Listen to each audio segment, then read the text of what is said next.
I'm Robin Murphy with the Center for Robot-Assisted Search and Rescue. Welcome to the Disasters and Donuts podcast, where you can learn about disaster robotics and the time it takes to have a cup of coffee and savor a donut. In this episode, we'll discuss best practices for tornadoes. Now, while tornadoes and derechos occur by themselves, hurricanes often spawn tornadoes, so it's really good for everyone to know how to respond. This is our one-pager that we put together on best practices for small unmanned aerial systems for tornadoes, and I'd like to go over it with you. It's targeted for both incident commanders and pilots. So the first thing to keep in mind that small unmanned aerial systems are small and they're tactical. They're the size of a lunchbox or a small rollerboard suitcase. You can buy them on Amazon. You can get a couple of pilots and a bunch of platforms and put them in a single SUV. And there are a lot of these small unmanned aerial systems. They're very popular with hobbyists and with companies flying pipelines or for construction inspection. And plus, many fire and police departments are beginning to have them. So if a tornado happens, you're likely to have access to agencies and volunteers that can fly for you. But if you're an incident commander, before you make a request or you deal with all the pilots who are calling up to volunteer to work with you, let's talk about what you can use these for so you know what you're getting and if you really want them. So first off, these systems typically cover about 1 mile in one flight. So they can go slightly further with special permission from the FAA, but not much further. And you may not want them to go further because it's just not safe. During a disaster, there's a high probability of lots of dense, low-flying manned helicopters, other people flying in as looky-loos, other people flying UAS, even if they're not supposed to. We saw a lot of this at Hurricane Harvey and Michael. A lot of people flying their own little drones out and about when they weren't supposed to. If you start looking at things like taking real-time imagery and video, I mean, for your tactical operations, saying, oh, that area is damaged, we need to get people over there, look, that road is open to route them around to get back in that way because the other road is blocked off, that's wonderful. And with these systems, you often get the ability to stream. But remember, your streaming depends on whether you've got internet access, what the cell phone coverage is, can it handle that throughput? And sometimes the timing can be off. When you back at Incident Command want to look at it, may not be when they're in the air. So it's not a panacea to have streaming. You want to look at the real-time imagery, being able to document, get back, maybe transfer a single image and the GPS coordinates of something important to look at. Now, another thing that small unmanned aerial systems can provide, these little drones can provide maps of large areas. So a squad, a two-person squad with a single UAV can cover 175 acres in about half a day. And then it's going to take, depending on the resolution and attributes of the map, anywhere between 1 and 12 hours to create that map. So that's pretty cool.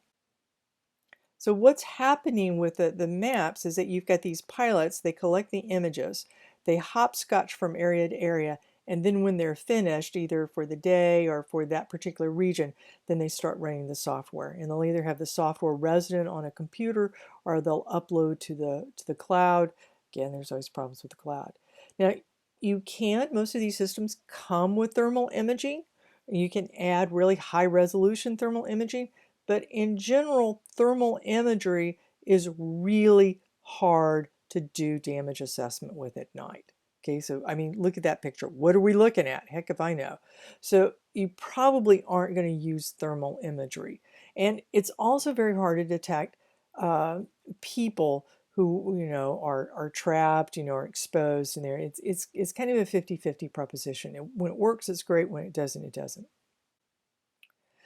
So now that you know what you want a small unmanned aerial system to do, what you want it for, you as an incident commander, you just have to be aware of 3 simple steps to make this a success. Okay, first off, you need somebody in charge.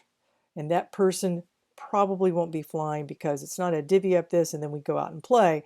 It's okay, squad A needs to go to that section. So-and-so needs to go to that section. We need to pull squad C, get them out and redeploy them because there's a bigger problem over in this section. You know, a weather alert is coming through and we need to get everybody to take cover. So you really need someone who understands airspace. You know, oh, look, there's helicopters coming in. They need to know that they need to go to ground temporarily and they'll be through. All of those types of information, somebody needs to understand that. And they also understand emergency response. A lot of your volunteer pilots don't understand airspace or the practical ramifications of airspace under TFRs, temporary flight restrictions, and higher densities of activity. And they don't understand emergency response and the priorities and the reporting chains. So if you can find someone who knows, they're extremely valuable. Second step is that person might be doing it, the person that you've put in charge, but you may also have to match the pilot and the unmanned system to the mission. So if you get your volunteers or people are saying they're going to fly for you, they've got it. They should have a Part 1, what's called a Part 107. It's basically a driver's license for a drone. They have to have insurance. You want to see that they have some indication that they're proficient working in extreme conditions. Flying at the local park or flying for real estate is not the same as going out into a devastated area with no power, where if anything goes wrong, they've got to be their own first aid. They've got to have their own water. They've got to have thought through these things. And they may have never worked in heavily trafficked airspace. Also, you're not going to send a pilot out by themselves. They need to have a trained airspace visual observer with them, not just an extra person. You're going to probably have other air traffic things, planes coming through, helicopters, other UAVs. You need somebody who's trained to look at that and know how that impacts the drone that's up in the air. And that turns out requires a little bit of knowledge. If you're running tactical missions, those ones where you want to get out and do your damage assessment, you want to do those quick looks and get the broad surveys, you're going to want pilots who have what are called first-person view skills, being able to look through and fly on demand, and unmanned systems that provide that. Being able to pre-plan a path doesn't make much sense when you're trying to follow the damage because you don't know where the damage is. That's why you're trying to get the drone up there. Now, if you're doing a mapping mission, the pilots need to have familiarity with, and they need to have access to, the post-processing mapping software. Okay, things like Pix4D React, Pix4D Hanger, these types of things. Okay, what we find is a lot of pilots know how to fly to collect the data, but they don't have the software to actually do the mapping. Well, that's kind of weird. You come back, they hand off to the incident commander. Here, you go find the software, which is expensive, takes a long time to download, all of this, and you make it work. Okay, bye. We're going to go grab a beer. No, that's not what you want. You want a team that knows how to do this. And if you are flying at night, the pilots have to have an additional waiver. They have to be certified for night missions, and they, of course, need that thermal camera payload. Now, the third thing is that the pilots themselves need to be very, very clear that the data belongs to you. And you need to make it very clear how you want them to label and process that data. And you want to get this straight before anybody goes out the door to fly, because otherwise there's going to be SD cards full of images that you have no idea what this means. And your poor GIS people are going to just have so much trouble. And in some cases, you're going to wind up not using the data at all. So you will probably have a mission name or a segment or section name that you're going to do. You're going to create a data labeling convention. If not, you can go to a website. We have some recommendations.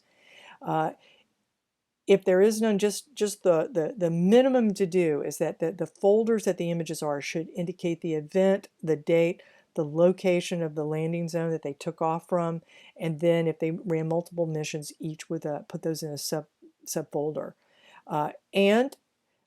If they can label their images, whether they're facing north or south, wherever, that's going to help a lot in figuring out, because GPS won't tell you that. You can get the GPS off the image, but you won't know what you're actually looking at.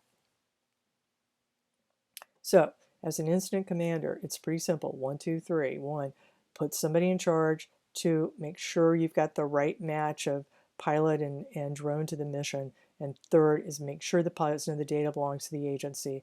They're not posting to social media. They're not doing anything. They're going through your PIO. Their priority is to label and get that data ready for you to look at. Okay, pilots, what about you? What if you're a pilot and you're being called in? Your incident commander may not know exactly what they're looking for, right? And that's totally reasonable. So we've got 3 strategies for you to consider as you fly.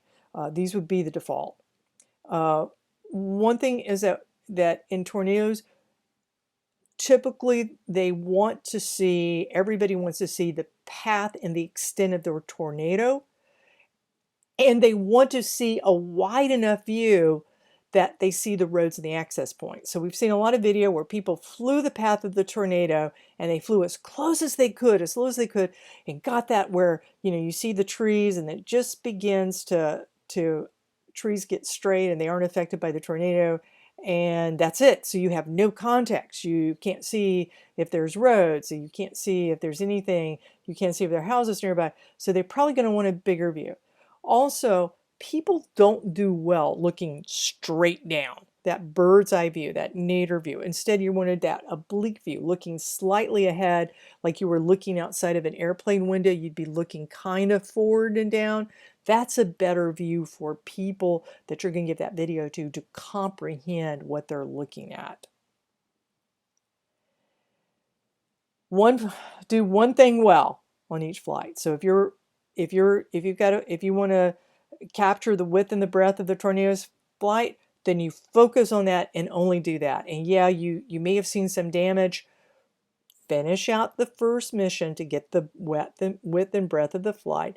Then when you land, change out your batteries, refly to where you want to do the damage assessment, and then do all that circling and zooming in. You know, the ones where you get a 30-minute video where it's a single long flight with this loop-de-loop around structures and then a loop-de-loop in there, it's very disruptive. They don't know when to fast forward to get that big view. They don't know when to look. You know, you're mixing things up. Do one thing well. There's one objective for each flight. Stay with that plan. Okay, establish context. So you found a damaged house. You know, it's great that you got the zoom in pictures of it. Where is that house? Is it in a subdivision, a town in the middle of a little small town, or is it in the middle of a forest in the middle of nowhere? So you got to give us a bigger picture, not just the zoom in pictures all the times. So keep that in mind as you, a pilot, go out so that you can get the most effective data. So again, putting this all together as a one-pager.